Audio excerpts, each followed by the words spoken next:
আসসালামু আলাইকুম রহমতুল্লাহ। বন্ধুরা, আশা করি আল্লাহর রহমতে আপনারা সকলে ভালো আছেন। সাথে আছি আমি মোহাম্মদ নূর, আর আপনারা দেখছেন আপনাদের চ্যানেল খুশবু জান্নাত। একদিন আমাদের প্রিয় নবী হযরত মুহাম্মদ সাল্লাল্লাহু আলাইহি সাল্লাম জান্নাতুল বাকি তথা মদিনার কবরস্থানে গেলেন। সেখানে তিনি অনেকগুলো কবর দেখলেন এবং অনেক খুশি হলেন। শেষমেশ একটা কবরের সামনে গেলেন। ওনার চেহারা মোবারকে গাম দেখা দিল। তিনি অস্থির হয়ে পড়লেন। দুশ্চিন্তায় চেহারা কালো হয়ে উঠল। হয়রান পেরেশান হয়ে গেলেন। একজন সাহাবী রাদিয়াল্লাহু তাআলা ওনার অবস্থা দেখে জিজ্ঞেস করলেন, হে আল্লাহর রাসূল, আপনি এত পেরেশান কেন? তিনি অস্থির হয়ে বললেন, এই কবরের বাসিন্দার উপর ভয়ানক আযাব হচ্ছে, এমনই শাস্তি যা ভাষায় প্রকাশ করা যায় না। এই বলে তিনি কবরে হাত মোবারক রেখে দোয়া করলেন, কিন্তু চেহারায় প্রশান্তি এলো না। তিনি বললেন, দোয়া কবুল হচ্ছে না, কোনো এক রহস্যময় কারণে। সাংঘাতিক বড় পাপ করেছে সে। হুজুর সাল্লাল্লাহু আলাইহি সাল্লামের উপর অস্থিরতা বেড়ে চলল। তিনি বললেন, আমার উম্মতের উপর এমন কঠিন শাস্তি হচ্ছে, আর আমি কি বাড়ি গিয়ে ঘুমাবো? তিনি একজন সাথীকে ডেকে বললেন, যাও মদিনার বাজারে, সেখানে আওয়াজ দিয়ে ডাকো যাদের আত্মীয়দের কবর এখানে রয়েছে। তারা এলো এবং সকলকে নিজ নিজ আত্মীয়দের কবরের পাশে দাঁড়াতে বললেন। তারা সকলে তাদের নিজ নিজ আত্মীয়দের কবরের পাশে দাঁড়ালো, কিন্তু আশ্চর্যের ব্যাপার, ওই কবরের পাশে কেউ দাঁড়ালো না। বেদনায় নীল হয়ে গেল হুজুর পাক সাল্লাল্লাহু আলাইহি সাল্লাম। অনেকক্ষণ পর এক বুড়িমা এলো লাঠিতে বট দিয়ে। তিনি দাঁড়ালেন সে কবরের পাশে। হুজুর পাক সাল্লাল্লাহু আলাইহি সাল্লাম স্বস্তির নিঃশ্বাস ফেললেন।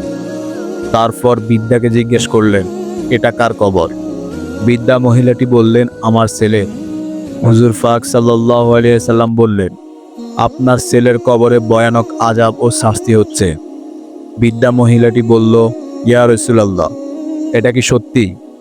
হুজুর পাক সাল্লাল্লাহু আলাইহি সাল্লাম বললেন, হ্যাঁ সত্যি। তখনই বৃদ্ধা মহিলাটি বলল, শুনে আমি খুব খুশি হলাম। তখন হুজুর পাক সাল্লাল্লাহু আলাইহি সাল্লাম বললেন, আল্লাহ মাফ করুক, আপনি কি বলছেন মা? সে আপনার সন্তান। তখন বৃদ্ধা মহিলাটি বললেন, শুনুন তাহলে, হে আল্লাহর রাসূল, এই বাচ্চা যখন আমার পেটে, তখন তার বাবা মারা যায়। সে পৃথিবীর মুখ দেখল, তার কেউ ছিল না। আমি নিদারুণ কষ্ট করে তাকে বড় করে তুললাম, তিল তিল করে। সে বিয়ে করলো, স্ত্রীকে পেয়ে ভুলে গেল আমাকে। একদিন তার ভালোবাসার বউ কানে কানে কি যেন বলল।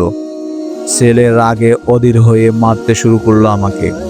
ক্ষত বিক্ষত হয়ে গেলাম আমি, জ্ঞান হারালাম। হুঁশ ফিরে আমি প্রার্থনা করলাম প্রভুর দরবারে, দুহাত তুলে বললাম, হে আল্লাহ, তাকে কবরে শাস্তি দাও অনন্তকাল ধরে, দুনিয়াতে দিও না। চোখের সামনে ছেলের কষ্ট সহ্য করতে পারবো না। হে আল্লাহর রাসূল, আমি এখন এজন্য খুশি যে আমার দোয়া কবুল হয়েছে। হুজুর পাক সাল্লাল্লাহু আলাইহি সাল্লাম অত্যাচারিতা সরল ফান এই বিদ্যার কথা শুনে চোখের পানি চেপে ধরে রাখতে পারল না। ওনার মুক্তার মতো অশ্রু গাল বেয়ে ফোটায় ফোটায় ফুটতে লাগলো।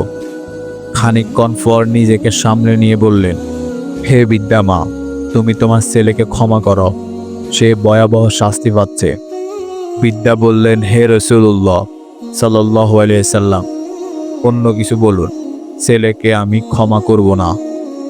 নিরুপায় হয়ে হুজুর পাক সাল্লাল্লাহু আলাইহি সাল্লাম আকাশের দিকে মুখ তুলে তাকালেন। কাতর সুরে বললেন, হে আল্লাহ, এই বিদ্যাকে কবরের শাস্তি দেখাও। চোখের পলকে ঘটল ঘটনা। বিদ্যার চোখ বিস্ফোরিত হলো। সে চিৎকার করে বেহুশ হয়ে গেল। খানিক পর জ্ঞান ফিরল বিদ্যার। থর থর করে কাঁপছে তিনি, তীর খাওয়া কবুতরের মতো। তিনি বললেন, ওগো খোদা, কবরের আযাব কি এমন ভীষণ ভয়ানক? ছেলের পুরো শরীর থেকে চামড়া উঠিয়ে নেওয়া হয়েছে, তাকে মুগুর ফেটা করা হচ্ছে। হে আল্লাহর রাসূল, আমি তাকে ক্ষমা করলাম, আপনি দোয়া করুন সে যেন মুক্তি পায়।